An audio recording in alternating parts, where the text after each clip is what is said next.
Diba? Tingnan mo.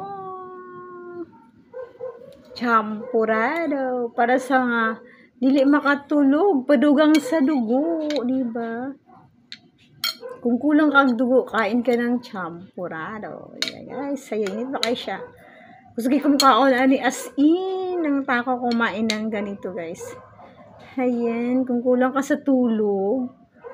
Kasi palagi kang nagbilar. Kasi may trabaho ka sa gabi, diba? So, yan.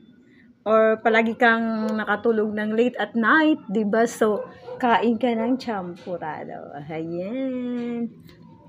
Ayan, guys. Kaon na. Tistingin kaon sa inyo, diba? Bili ka ng champurado doon sa highway. Alam the highway daw? Doon sa inside, okay, outside sa Jollibee daw. May nagbinta doon ng yung tawag dito sa niya? Sa tablia. Tsaka yung tablia niya, guys, is yummy kasi pwede siyang kainin, di ba? Kasi may halong asukal na, di ba? Asaka na, di ba? May halong asukal na ang kanyang tablia, di ba? Tingnan mo, marag biko, marag rice cake, di ba? So, yan. Pero champurado siya, champura. Iwan ko ano pa, champurado, sampurado. Di ba yan? So, yan mga kakilay ang ating gawa natin ng content.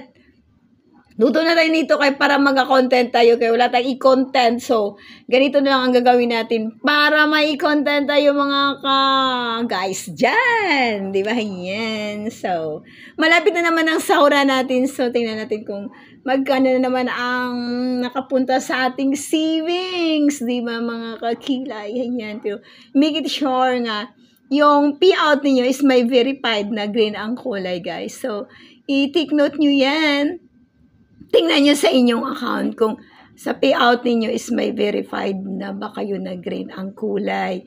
Kasi, pag may verified na kayo green ang kulay, siguradong makakasahod kayo. Yan. So, ako happy ko kasi yung akin green na at saka may verified na. So, yan. Waiting na lang tayo kung kailan i-payout ni Mita po. Iwan ko baka next year pa. Diba guys? Kasi, ang kunting sahuran ngayon, diba?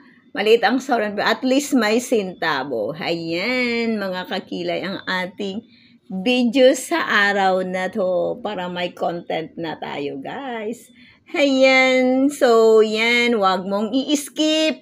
Tapusin mo, gawa tayo ba ng mga content na monetize. Yan guys. So, thank you and God bless sa inyong lahat dyan. Bye-bye. Kasi, init na kayo. Yummy na kayong ikaon. Thank you and God